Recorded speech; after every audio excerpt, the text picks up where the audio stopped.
Yo, salut toi, j'espère que tu vas bien. Dans cette vidéo, aujourd'hui, on va parler du sujet qui est le trading forex est-il difficile? Alors, j'ai fait un article, comme tu vois, dans la description, en fait, tu as un lien avec un article d'ailleurs. Donc, à chaque fois, à chaque vidéo, de toute façon, je fais un article pour, voilà, la version écrite. Mais là, on est sur YouTube, donc on va parler en vidéo. Le forex est-il difficile? Donc déjà, sache que déjà, en termes de statistiques, l'AMF montre que 90%, d'après les études de l'AMF, que j'ai déjà posté ça dans une précédente vidéo, 90% des traders sont perdants. Avec une perte médiane de 2000 € et je crois que la perte moyenne est de 10 000 €. Voilà. Mais à savoir que la perte moyenne est vachement influencée par le fait qu'il y a des gens qui ont perdu des grosses sommes d'argent. Donc en fait ça monte la moyenne tout simplement. Voilà. Mais la perte médiane, qui est plus proche je pense de la réalité, est de 2000 € par trader. Donc en fait le forex est-il difficile? L'AMF montre que oui, le forex est difficile. Et aussi moi, il faut savoir aussi que moi, même sur Instagram, sur mon compte Instagram qui est @devenir-rentable.com, @devenir_rentable, ou des fois par mail, je reçois des questions. Et en fait, je me rends compte qu'il y a des gens qui ne connaissent même pas la base, qui est le money management. C'est-à-dire qu'il y a des gens, ils se lancent dans le trading, ils se lancent un peu dans le trading comme des paris sportifs et ils font n'importe quoi, tout simplement. Ils font n'importe quoi et en fait, la règle de base qui est de sauvegarder son capital, ils l'appliquent pas. Donc voilà.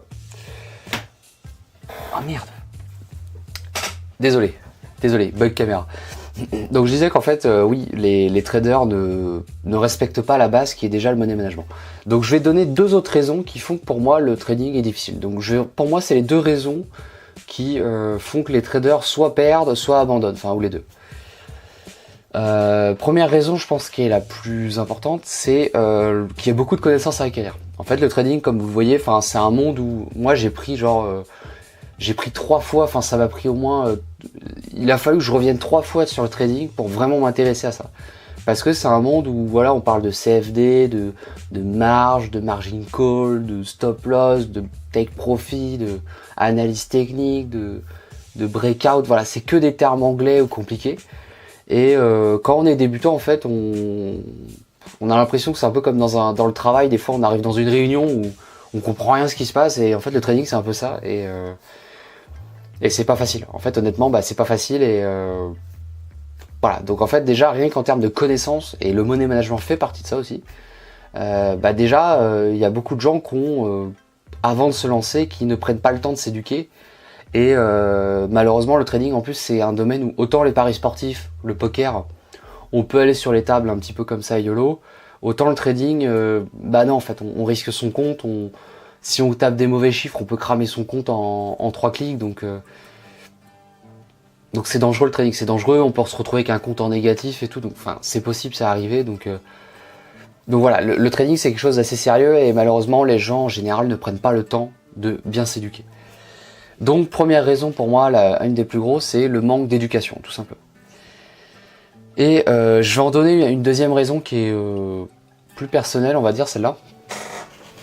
C'est qu'en fait c'est un monde qui paraît trop beau. En fait c'est un monde où, si vous voulez, en trading, sur les réseaux sociaux en général, vous avez deux types de personnes.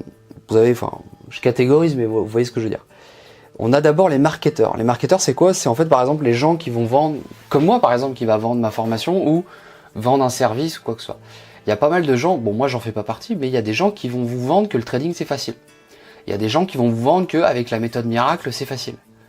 Il y a des gens qui vous disent ouais avec mon service tu vas apprendre vite voilà.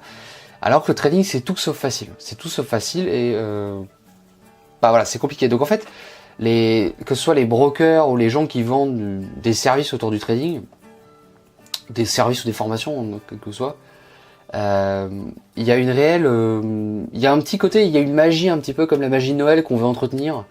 On veut entretenir l'idée qu'il existe une méthode miracle et tout, et voilà. Donc du coup, quelqu'un qui débute, enfin ou même quelqu'un qui a un peu d'expérience, il est toujours tenté d'aller acheter un truc chez quelqu'un parce qu'il se dit ah ouais, il y a la notion, le nouveau, je sais pas quoi, le nouveau wave theory, enfin je sais pas quoi. Moi j'ai vu ça sur Facebook tout à l'heure, mais voilà, on est toujours tenté par la nouveauté, par les nouveaux mots, par les nouvelles méthodes miracles, mais en fait, il faut savoir un truc, c'est qu'il n'y a pas de checklist miracle, il n'y a pas de méthode miracle, il n'y a pas de checklist magique qui vous permet de gagner en trading.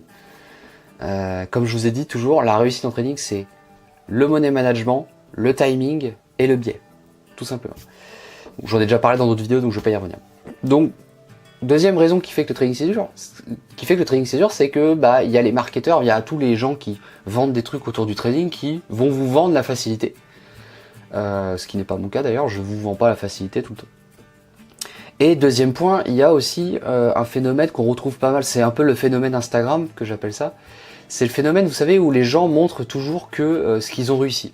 C'est-à-dire sur Instagram, quand vous ouvrez votre feed, vous voyez toutes les plus belles photos, vous voyez les gens qui sont en vacances, vous voyez les gens qui sont en voyage, vous voyez les gens qui sont, vous voyez les filles qui sont, je sais pas, toutes jolies, voilà, en tenue parfaite et tout. En fait, tout le monde montre le meilleur côté. En fait, tout le monde, bah, c'est normal sur les réseaux sociaux, tout le monde montre son meilleur côté.